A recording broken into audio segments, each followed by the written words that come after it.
Hi అండి, breakfast series day 6 ఈరోజు recipe వచ్చేసి ఊతప్పం. ఈ ఊతప్పం చాలా టేస్టీగా ఇంకా స్పాంజీగా వస్తుందండి. ఇంకా లేట్ చేయకుండా ఈ ఊతప్పం ఎలా చేసుకోవాలో చూపించబోతున్నాను. రెసిపీలోకి వెళ్లే ముందు నా ఛానల్ ని సబ్స్క్రైబ్ చేసుకోండి. ఫస్ట్ ఒక బౌల్ తీసుకోండి, దాంట్లోకి 1 కప్ మినపగుళ్ళు వేసుకోవాలి. 1 కప్పు మినపగుళ్ళకి 2 కప్పు బియ్యాన్ని వేసుకోవాలి. ఇప్పుడు వీటిలో వాటర్ పోసి శుభ్రంగా ఒక 2 టైమ్స్ నీట్ గా క్లీన్ చేసుకొని ఇంకా కాస్త వాటర్ పోసి ఒక 4 hours వరకు నానబెట్టుకోవాలి.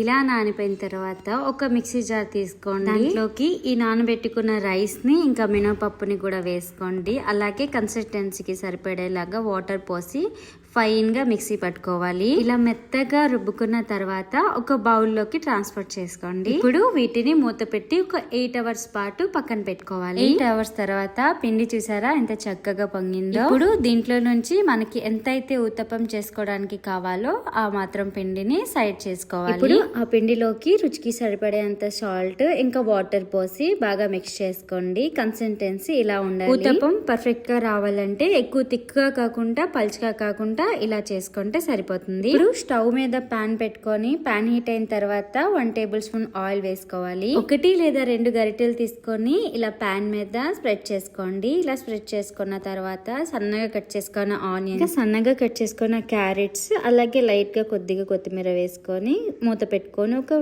5 minutes లో ఫ్లేమ్ లోనే కుక్ చేసుకోవాలి. ఇప్పుడు రెండో వైపు కూడా ఫ్లిప్ చేసుకోవాలి. కొంచెం ఆయిల్ ని స్ప్రెడ్ చేసి రెండో వైపు కూడా 1 నిమిషం పాటు కాల్చుకోవాలి. ఇలా కాల్చుకున్న తర్వాత సర్వింగ్ ప్లేట్ లోకి సర్వ్ చేసుకోవడమేనండి.